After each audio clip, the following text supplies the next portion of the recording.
हरियाणा की हर अपडेट के लिए बेल आइकन दबाएं और सब्सक्राइब करें STV हरियाणा न्यूज। नमस्कार, हरियाणा न्यूज देख रहे हैं आप और मैं हूं आपके साथ सोनिया सतानीता। रुक रहे थे सुपरफास्ट 100 की ओर। पश्चिम बंगाल में आज यानी मंगलवार दूसरे दिन के चरण के मतदान के लिए प्रचार का अंतिम दिन है। राज्य की हॉट सीट बनी नंदीग्राम विधानसभा में मुख्यमंत्री ममता बनर्जी और केंद्रीय गृह मंत्री अमित शाह ने प्रचार किया। ममता बनर्जी जहां व्हीलचेयर पर बैठकर पदयात्रा निकालती हुई नजर आई और वहीं शाह ने भी एक रोड शो में हिस्सा लिया। नंदीग्राम से बीजेपी उम्मीदवार शुभेंदु अधिकारी भी उनके साथ रहे। केंद्रीय गृह मंत्री ने नंदीग्राम में कहा कि एक बीजेपी कार्यकर्ता की बुजुर्ग मां के साथ मारपीट की गई और उनकी मौत हो गई थी, लेकिन ममता दीदी महिला सुरक्षा की बात कर रही हैं। अमित शाह ने कहा कि बंगाल के लोग ममता दीदी की फितरत से अच्छी तरह से वाकिफ हैं। पूरा बंगाल चाहता है कि घुसपैठ ना हो, पूरा बंगाल चाहता है कि CAA लागू किया जाए। रोड शो के बाद अमित शाह ने कहा कि नंदीग्राम के लोगों का उत्साह देखकर साफ है कि बीजेपी उम्मीदवार शुभेंदु अधिकारी यहां से जीतने जा रही हैं। परिवर्तन लाने का सबसे आसान तरीका यह है कि ममता दीदी को नंदीग्राम से हराया जाए।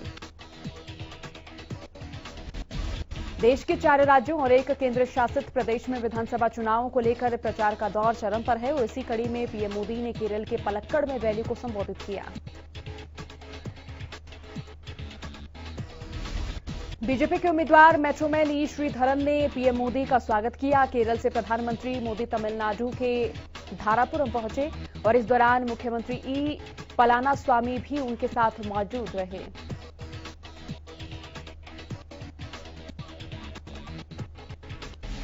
प्रधानमंत्री ने जनसभा को संबोधित करते हुए कहा कि आने वाले कुछ दिनों में तमिलनाडु नई विधानसभा के चयन के लिए मतदान करेगा। एनडीए परिवार राज्य के लोगों की सेवा करने के लिए आपसे आशीर्वाद मांगता है। मुख्यमंत्री ने कहा कि हम बहुमुखी विकास का एजेंडा लेकर आपसे वोट मांग रहे हैं, जो एनजीआर और अम्मा जयललिता के आदर्शों पर आधारित है। और प्रधानमंत्री नरेंद्र मोदी ने आगे कहा कि एक और एनडीए का विकास आधारित एजेंडा है, तो वहीं दूसरी ओर कांग्रेस और डीएमके अपना काम बनाने का एजेंडा लेकर चल रही है। मुख्यमंत्री मनोहर लाल की अध्यक्षता में हाई पावर परचेज कमेटी की बैठक की गई और इस बैठक में कृषि मंत्री जेपी दलाल भी शामिल रहे। हरियाणा निवास में हाई पावर परचेज कमेटी की अहम बैठक की गई। बैठक के बाद सीएम मनोहर लाल ने बताया कि आज कुल 400 करोड़ की सरकारी खरीद को मंजूरी दे दी गई है, जिसमें बिजली, सिंचाई, खेल और शिक्षा विभाग की खरीद शामिल की गई है।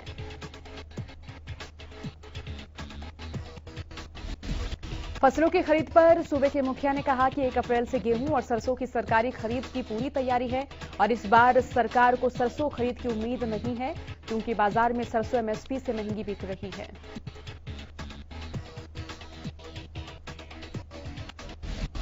कृषि कानूनों के खिलाफ किसान आंदोलन का आज 125वां दिन है, लेकिन इस गतिरोध का अब तक कोई हल निकलता नजर नहीं आ रहा।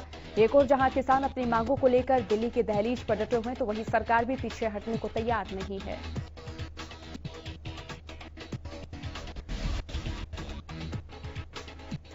कृषि कानूनों के खिलाफ धरना दे रहे किसानों ने एक बार फिर सरकार को चेतावनी देते हुए कहा कि अगर सरकार ने उनकी मांगों पर जल्द विचार नहीं किया तो अपने आंदोलन को और तेज कर देंगे। होली में कृषि कानूनों की होली जलाने के बाद किसान अब आगे की रणनीति बनाने में जुट चुके हैं। आंदोलन में आगे की रणनीति के लिए किसान आज सिंघू बॉर्डर पर मंथन करेंगे। संयुक्त किसान मोर्चा की ओर से बुलाई गई बैठक में किसान नेता अपने अपने सुझाव रखेंगे और आंदोलन की रणनीति पर चर्चा करेंगे। किसान नेता डॉक्टर दर्शन पाल ने कहा है कि बैठक में किसान नेता मिलकर आगे की रणनीति तय करेंगे।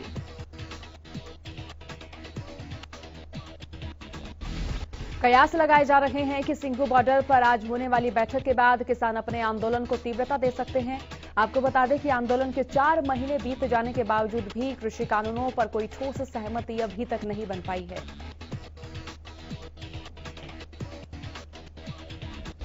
पंजाब में बीजेपी विधायक के साथ हुई मारपीट मामले को लेकर बीजेपी आज प्रदर्शन करेगी। बीजेपी के प्रदर्शन को लेकर किसान नेता गुरनाम सिंह चंदूनी ने एक वीडियो जारी किया है।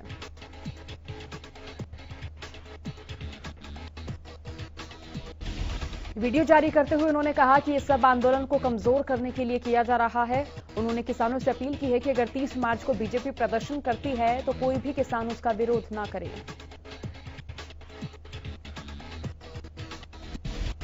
पंजाब में बीजेपी विधायक अरुण नारंग के साथ मारपीट मामले को लेकर हरियाणा बीजेपी के कार्यकर्ताओं ने विरोध प्रदर्शन किया।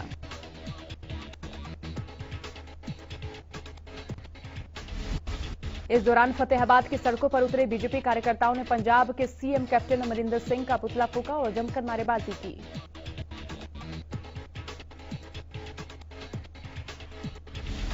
पुलिस की कड़ी निगरानी के बावजूद बीजेपी कार्यकर्ताओं ने फतेहाबाद के भूना मोड़ से पुराने बस स्टैंड तक विरोध प्रदर्शन किया। इस दौरान बीजेपी कार्यालय के बाहर सुरक्षा कड़ी कर दी गई। विरोध प्रदर्शन के दौरान रतिया के विधायक भी मौजूद रहे, लेकिन स्थानीय विधायक नदारद नजर आए।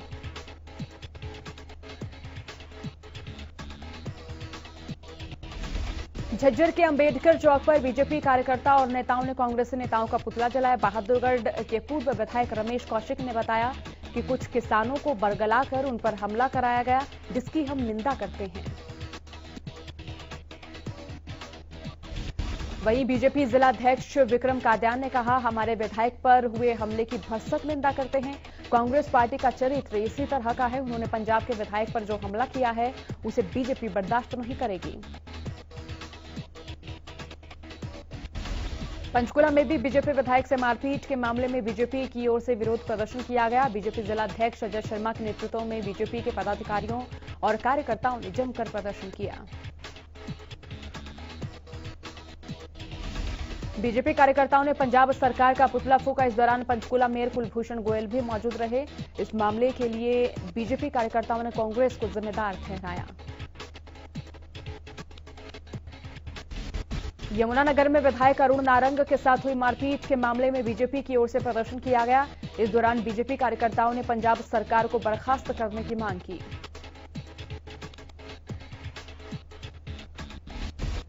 जगाधरी अनाज मंडी गेट पर बीजेपी के सैकड़ों कार्यकर्ताओं ने रोष प्रदर्शन किया। इस प्रदर्शन में बीजेपी युवा मोर्चा यमुनानगर से बीजेपी विधायक घनश्याम दास अरोड़ा, जिला अध्यक्ष राजेश सपरा समेत अन्य लोग मौजूद रहे। बीजेपी ने पंजाब के मलौट में बीजेपी विधायक के साथ की गई मारपीट के विरोध में पंजाब के मुख्यमंत्री कैप्टन अमरिंदर सिंह का पुतला फूंका और राष्ट्रपति से पंजाब सरकार को बर्खास्त करने की मांग की। बीजेपी कार्यकर्ता बीजेपी के जिला अध्यक्ष आदित्य चौटाला के नेतृत्व में सिरसा के बरनाला रोड स्थित हुड्डा चौक पर पहुंचे और सरकार के खिलाफ रोष प्रकट करते हुए पंजाब सरकार का पुतला फूंका। इसके साथ ही राष्ट्रपति के नाम ज्ञापन भी सौंपा। उधर बीजेपी के विरोध की जैसे ही भनक किसानों को लगी तो किसान भी हुड्डा चौक पर पहुंचे और बीजेपी कार्यकर्ताओं का विरोध करना शुरू कर दिया। इस दौरान भारी पुलिस बल तैनात किया गया था।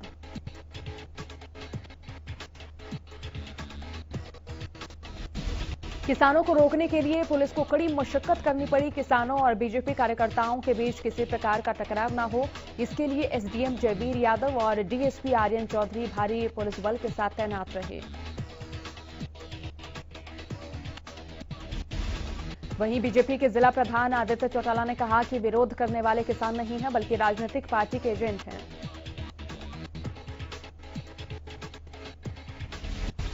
रेवाड़ी के राजीव चौक पर बीजेपी कार्यकर्ताओं ने एकत्र होकर कांग्रेस का पुतला दहन किया। इस दौरान कार्यकर्ता कांग्रेस के खिलाफ नारेबाजी करते हुए नजर आए। बीजेपी जिलाध्यक्ष ने कहा कि बीजेपी कार्यकर्ताओं में अरुण नारंग की पिटाई के बाद काफी आक्रोश है। उन्होंने कहा कि ये सब कांग्रेस के इशारे पर हुआ है।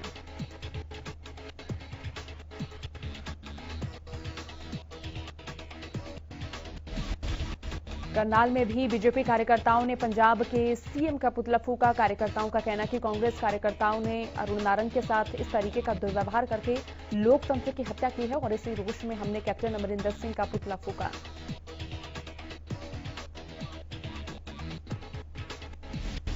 बीजेपी कार्यकर्ताओं का कहना है कि जब एक जनप्रतिनिधि की सुरक्षा नहीं हो सकती तो फिर आम पब्लिक की सुरक्षा कैसे होगी। फरीदाबाद के जिला मुख्यालय में बीजेपी नेताओं और कार्यकर्ताओं ने पंजाब के सीएम कैप्टन अमरिंदर सिंह का पुतला फूंका। इस मौके पर बीजेपी के जिला अध्यक्ष गोपाल शर्मा और विधायक सीमा त्रिखा ने इसे लोकतंत्र की हत्या बताया। इसके साथ ही इसे पंजाब सरकार की साजिश बताते हुए कहा कि भोले भाले किसानों के हल पर सवार पंजाब के राजनीतिक लोगों ने लोकतंत्र का गला घोटते हुए अरुण नारंग के साथ मारपीट की। पूर्व विधायक प्रताप सिंह मलिक का इलाज के दौरान निधन हो गया। सोमवार देर रात उन्होंने अंतिम सांस ली। मंगलवार को उनके पैतृक गांव आवली में पूरे रीति रिवाज से उनका अंतिम संस्कार किया गया।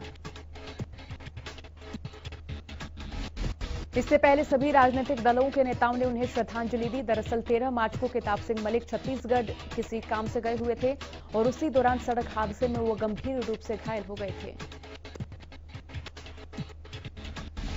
और इलाज के लिए उन्हें कुरुक्षेत्र के निजी अस्पताल में भर्ती कराया गया था, जहां इलाज के दौरान उनकी मौत हो गई। बता दें कि प्रताप सिंह मलिक साल 1982 में लोकदल के टिकट पर और 1991 में बतौर निर्दलीय गोहाना से विधायक रह चुके हैं। पानीपत के समालखा क्षेत्र के हथवाला रोड पर सड़क हादसे में 2 युवकों की मौत हो गई, जबकि 3 युवक गंभीर रूप से घायल हो गए।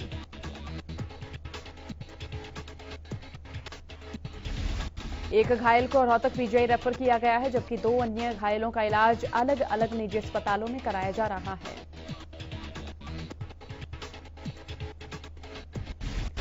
मृतकों के परिजनों का कहना है कि हथवाला रोड पर 5 युवक 2 बाइकों पर सवार होकर जा रहे थे।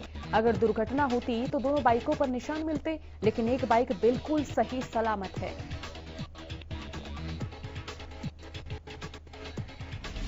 परिजनों ने कहा, जबकि दूसरी बाइक पर हल्के निशान हैं। मृतकों के परिजनों ने युवकों की हत्या की आशंका जाहिर की है। फिलहाल पुलिस मामले की तफ्तीश में जुट गई है।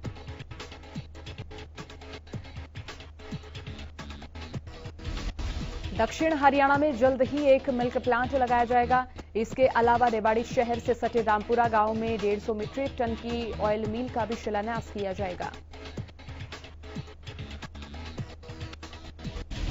इस बात की जानकारी सहकारिता मंत्री डॉक्टर बनवारी लाल ने दी और वहीं उन्होंने बताया कि पैक्स को जल्द ही कंप्यूटराइज किया जाएगा। सभी पक्षों के कंप्यूटराइज होने से लेन देन में घपला भी बंद हो जाएगा।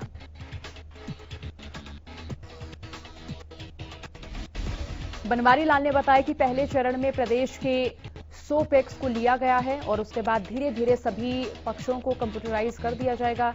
इसके साथ ही उन्होंने जल्द ही पैक्स के गोदामों और दुकानों के निर्माण की बात कही है।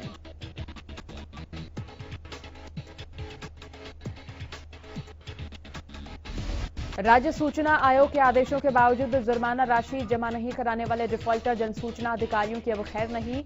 लोकायुक्त कोर्ट में शिकायत दर्ज होने पर हरियाणा सरकार ने चीफ सेक्रेटरी की अध्यक्षता में बकाया जुर्माना वसूली के लिए उच्च स्तरीय मॉनिटरिंग कमेटी गठित की है।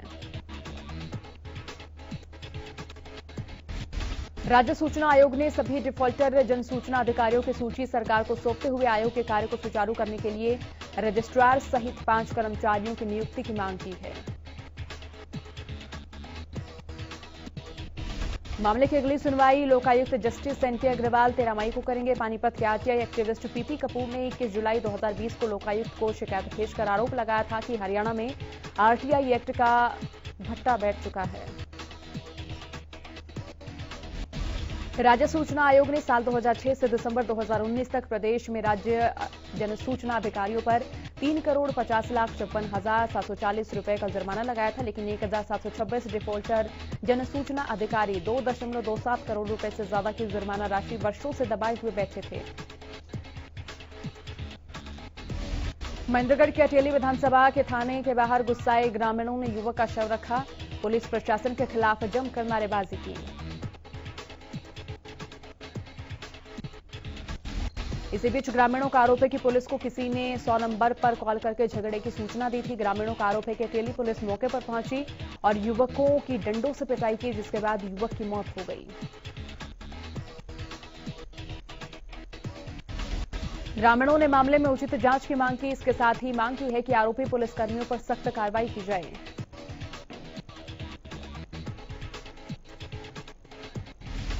होली का त्योहार सौहार्द का प्रतीक माना जाता है, लेकिन इस होली पर जो तस्वीरें सामने आई हैं वो कुछ और ही बयां करती नजर आई। गोहाना के अस्पताल में होली पर लड़ाई झगड़े की वजह से करीब 2 दर्जन से भी ज्यादा केस सामने आए। इसके साथ ही शराब पीकर वाहन चलाने से सड़क हादसे होने के भी 5 केस सामने आए हैं। अस्पताल के चिकित्सक अनुज ने बताया कि कुछ लोगों को फर्स्ट एड देकर अस्पताल में भर्ती किया गया। जिन लोगों की हालत ज्यादा गंभीर थी उनको खानपुर महिला मेडिकल कॉलेज और रोहतक पीजीआईएमएस में रेफर किया गया है।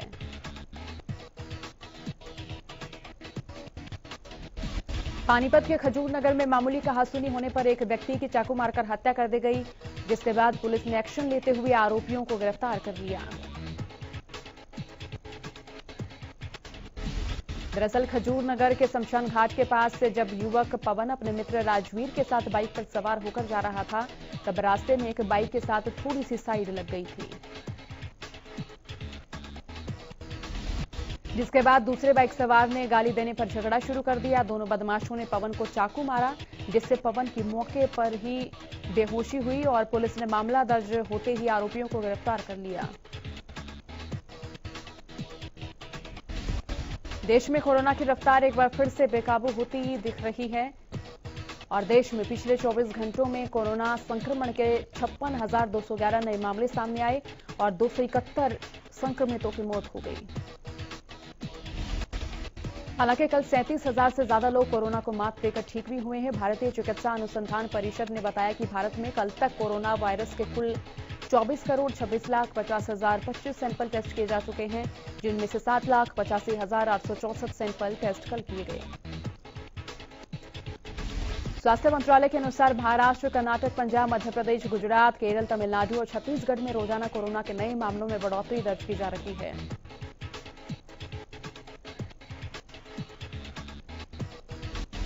इन 8 राज्यों से नए मामलों का योगदान करीब 86% है। कोरोना वायरस के कुल एक्टिव केसों में से 63% तो अकेले महाराष्ट्र से ही हैं। वहीं कोरोना के बढ़ते प्रकोप को देखते हुए पंजाब के सभी स्कूल और कॉलेज 31 मार्च तक के लिए बंद कर दिए हैं। प्रदेश में कोरोना संक्रमितों की संख्या लगातार बढ़ रही है। सरकार की ओर से जारी नए आंकड़ों के अनुसार बीते 24 घंटे में प्रदेश में 995 नए कोरोना संक्रमितों की पुष्टि हुई है।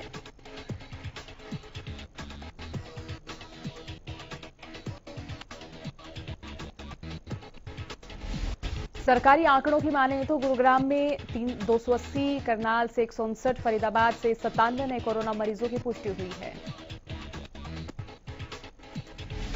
बीते 24 घंटे में सूबे में कोरोना से 2 लोगों की मौत की खबर है। कोरोना से प्रदेश में अब तक 3,143 मरीजों को अपनी जान से हाथ धोना पड़ा और इसके साथ ही अब तक 2,76,000 से ज्यादा कोरोना संक्रमित इलाज के बाद रिकवर हुए हैं।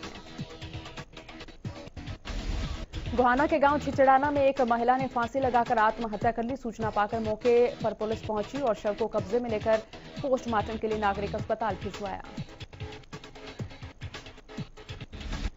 मृतक महिला के परिजनों ने ससुराल पक्ष पर गंभीर आरोप लगाए हैं। उन्होंने कहा कि संतान नहीं होने के चलते महिला को परेशान किया जाता था। फिलहाल मृतका के परिजनों के बयान पर पति सहित ससुराल पक्ष के लोगों के खिलाफ मामला दर्ज कर लिया गया है। फरीदाबाद में सरकारी कामों में भ्रष्टाचार का मामला सामने आया। बिना विकास कराए और बिना बिल के लगभग 70 लाख रुपए की पेमेंट करने के मामले में फरीदाबाद के सदर थाने में बीडीपीओ पूजा शर्मा, उनके भाई और गांव मुजेड़ी की पूर्व सरपंच समेत ग्राम सचिव के खिलाफ मामला दर्ज किया गया है।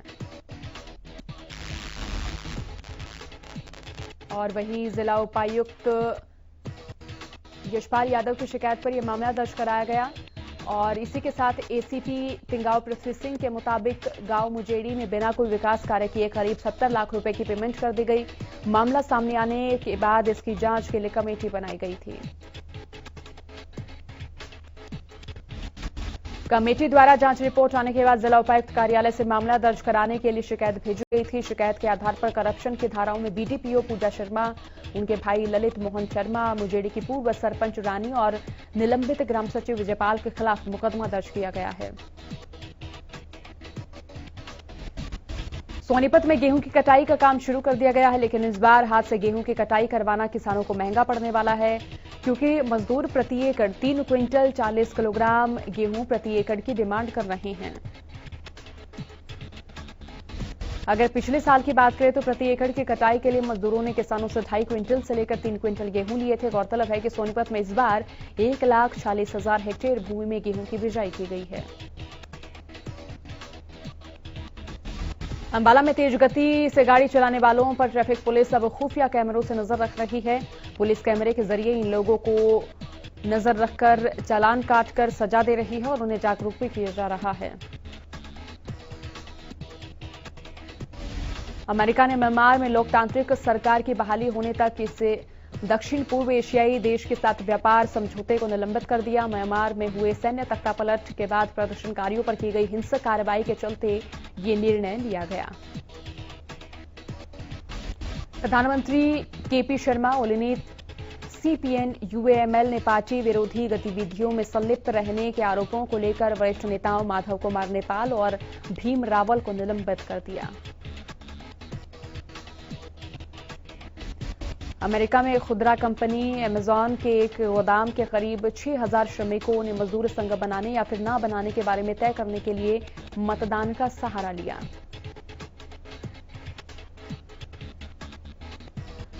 बताया जा रहा है कि यदि यूनियन बनाने के पक्ष में ज्यादा वोट पड़ा तो ये ऑनलाइन खुदरा प्लेटफॉर्म के इतिहास में श्रमिकों के अधिकारों के लिए अब तक का सबसे बड़ा संगठित प्रयास होगा। पाकिस्तान के प्रधानमंत्री इमरान खान ने वित्त मंत्री डॉक्टर अब्दुल हफीज शेख को पद से हटा दिया और उनके स्थान पर उद्योग एवं उत्पादन मंत्री हम्माद अजहर को नया वित्त मंत्री नियुक्त किया है।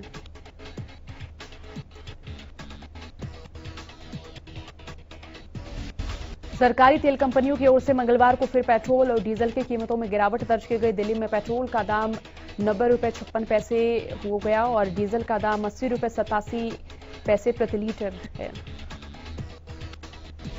बैंक सरकारी खातों के सालाना लेन देन को पूरा करने के लिए चालू वित्त वर्ष के अंतिम दिन 31 मार्च को विशेष समाशोधन व्यवस्था करेंगे। बता दें कि भारतीय रिजर्व बैंक ने बैंकों के लिए सुचारू समाशोधन परिचालन को लेकर निर्देश जारी किया है। विमान मंत्री हरदीप सिंह पुरी ने बताया मई जून तक एयर इंडिया के निजीकरण की प्रक्रिया पूरी हो जाने की उम्मीद है।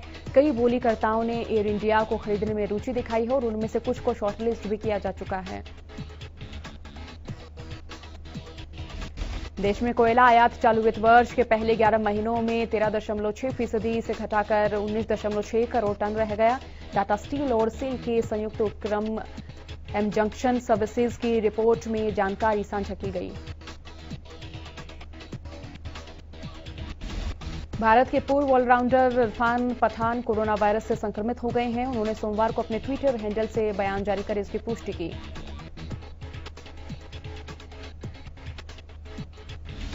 भारतीय फुटबॉल टीम को संयुक्त अरब अमीरात के खिलाफ मैत्री मुकाबले में करारी हार का सामना करना पड़ा। ओमान को पहले मैच में 1-1 की बराबरी पर रोकने के बाद भारतीय टीम यूएई टीम से हार गई। मौजूदा पुरुष और महिला विश्व चैंपियन प्रमोद भगत और मानसी जोशी तीसरी दुबई पैरा बैडमिंटन अंतर्राष्ट्रीय चैंपियनशिप में भारतीय चुनौती की अगुवाई करेंगे। मंगलवार से दुबई में शुरू होने वाली पैरा बैडमिंटन अंतर्राष्ट्रीय चैंपियनशिप में भगत और मानसी दोनों SL3 खिलाड़ी हैं जो महाद्वीप के बड़े टूर्नामेंट में 26 सदस्यीय भारतीय दल का नेतृत्व करेंगे। रियो ओलंपिक की कांस्य पदक विजेता साक्षी मलिक और एशियन चैंपियनशिप की गोल्ड मेडलिस्ट दिव्या काकरान पिंकी और सरिता मौर्य के साथ अलमाटी में 13 से 18 अप्रैल तक होने वाली एशियन चैंपियनशिप में भारत की चुनौती पेश करेंगी।